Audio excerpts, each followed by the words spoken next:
what kinds of fruit are you beginning to see, either in your own church or in these other churches? You alluded to it, but maybe dig in a little bit more. Just what sort of fruit are you beginning to see emerge because of this kind of way of thinking around intentional churches, even some of the collaboration happening in this cohort? Talk about that. Okay. So I'll start with our church because I know it's the best. So we, before I got here, the 2 years before I got here, 1 year there were 2 baptisms, the next year there were 6. In the first year when we started looking at Church OS, we had 35 baptisms. Wow. And the following year we had 19 baptisms. I don't even know what we're at so far this year, but we'll be on that same trend. But then the other thing we did is we followed up with that and we said, okay, so of those baptisms, of everybody 18 years of age or older, how many of them are connected either to some type of a small group or serving in some kind of a team?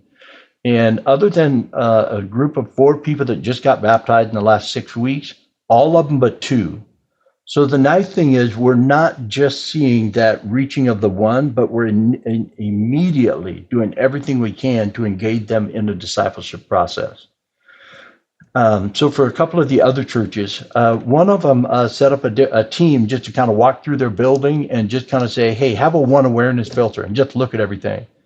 And they came back just almost appalled at things they saw that have been there for years that they never saw before.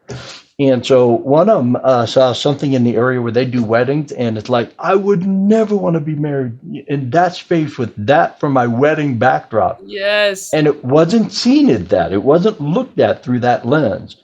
Other ones were walking around and going, man, if I was a guest in this place, I'd have no idea where the restrooms are or anything else.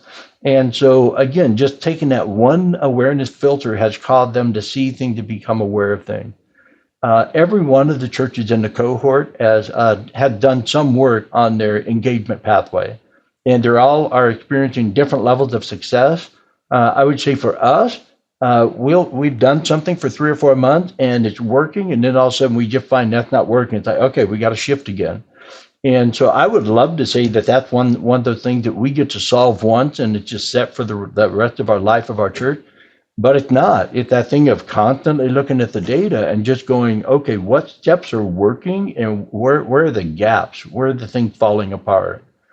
For a couple of the other churches, it has caused them to say, okay, we've got to rethink and create what is our vision? What is our mission? What is our value? Because if we're supposed to be guiding toward those things or leading toward those things, we got to know what those things are.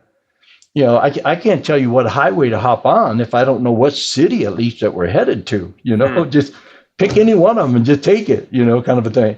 And so it has caused them to be aware that they're not being as intentional as they can be because they haven't defined some of the things that they're trying to actually do. That's so good, Tom. And, for our listeners, it's refreshing to hear churches that you're talking about of 60 and a couple hundred or 400 who are, fighting with conviction to kind of get back to these scriptural basics, the basic blocking and tackling of Great Commission accomplishment.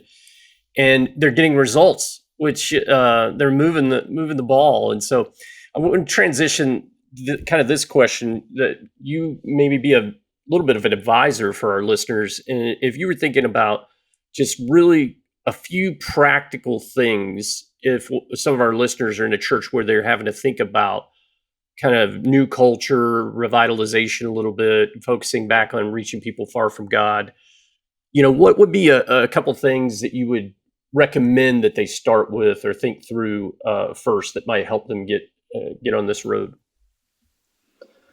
Yeah, what I would think, the first thing I think I would do is figure out who are the key people that you need to communicate the vision to and help them to understand it before you start trying to implement it. So again, if you just walk into the church and you have a clear vision of where you're trying to go and you just start trying to lean in that way, it's only fair that you're going to get pushback because nobody else knows where you're trying to go. Nobody else has been brought on board with that vision.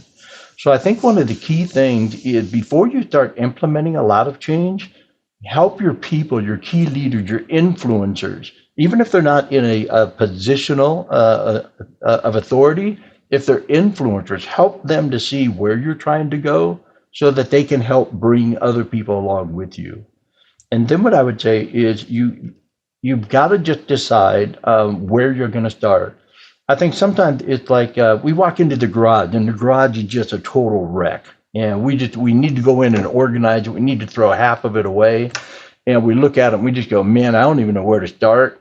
Okay, I'm gonna go in the house and watch a football game, and maybe next week I'll do it.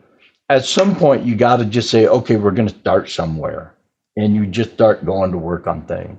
So one of the things we did is we looked at what are a couple of things that we have as a strength. So in a town of 800 people, we have 117 3-year-old through fifth graders every Wednesday. And then on top of that, we have another 50 to 60 junior and high school kids. So we said, okay, there's our strength, okay? And it's not my good looks, it's our children.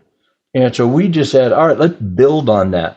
So we started saying, what can we do to help those families begin to come and connect for certain things? So our student ministry did a parent night. And so we have this gym, and so they did a bunch of competitions where the students are on one side, their parents on the other side, and they're beating each other up with dodgeballs and stuff like that, and they're laughing and just having a great time. And then when we send the students over to their small group, all the adults were pulled into another room, and we did a small group with them. And so it's just like, let them see and experience what their kids are experiencing, because probably half of those families don't go to our church. They just know, if you want to invest in your kids, we're the church that is doing that. And so we just thought, how do we help them go from they don't go to church at all to they let their kids come, to they would come for a one-off event, kind of a thing, in support of their kids. And then eventually those people started creeping into the church. The other thing we have done is we've tried to be real intentional about how do we follow up and connect with people on a personal level. So for instance, I was from a large mega church, multi-site, and there's a lot of systems that you have to put in place when you're a larger church. I'm not saying they're bad. I'm just saying there's a lot of systems you have to put in place. In our church, if somebody walks in, there's somebody else that knows them. This is a small community. There's somebody that they went to school with, somebody they live by, somebody they work with. And so one of the things we did immediately was we just told our people, look, from now on, 3-minute rule.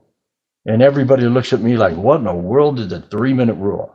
And we just said, look, you don't get to talk to anybody you know for the first 3 minutes after the service. Because here's the deal. If I'm a guest, if you're not talking to me in 3 minutes, I'm in the parking lot. You know what? Your friends are going to be here. They're going to be here longer than you want them to be here. Talk to the guests first. And what was funny was the first weekend I said that, and the next weekend I said that, I had people come up to me afterward and go, I tried to talk to the guests, but there was too long of a line. I couldn't even get to them, But I'll tell you what, every single one of those guests came back. They weren't offended when they heard the 3-minute rule, and they weren't offended that people were trying to talk to them. But one of the things that was a simple step that every single person in our church could participate in. Okay, I love talking to our people about easy ways to talk about your faith. I'm far more of one that says, talk to people about what Jesus means to you, than teach them theologically how your sin separated you from God and you needed a sacrifice that would be a propitiation to redeem you and reconcile you to God. It's like, no, just talk to them about how your personal relationship with God gives you hope when you feel overwhelmed. Talk to them about the fact that it just caused you to look at your wife differently, and so you talk to her differently. It caused you to think more clearly about how you spend time with your kids. Those are the things that non-Christians are asking about. So for instance, one of the things I would say is same thing when it comes to preaching, preach for transformation, not information. We live in a culture that has free access to unlimited information 24/7. People are not coming to the church for biblical information. What they're coming to the church for is for hope, for connection, for life change. So as you teach God's word, but I cannot think of a message that Jesus gave that was just about explaining the book of Isaiah for the sake of explaining the book of Isaiah. Every single message that we read in the Gospels from Jesus is about a way of life. It's about how we treat somebody. It's about learning a different lifestyle. It's about shaping our heart. So when we preach, we've got to preach that way rather than preach informationally.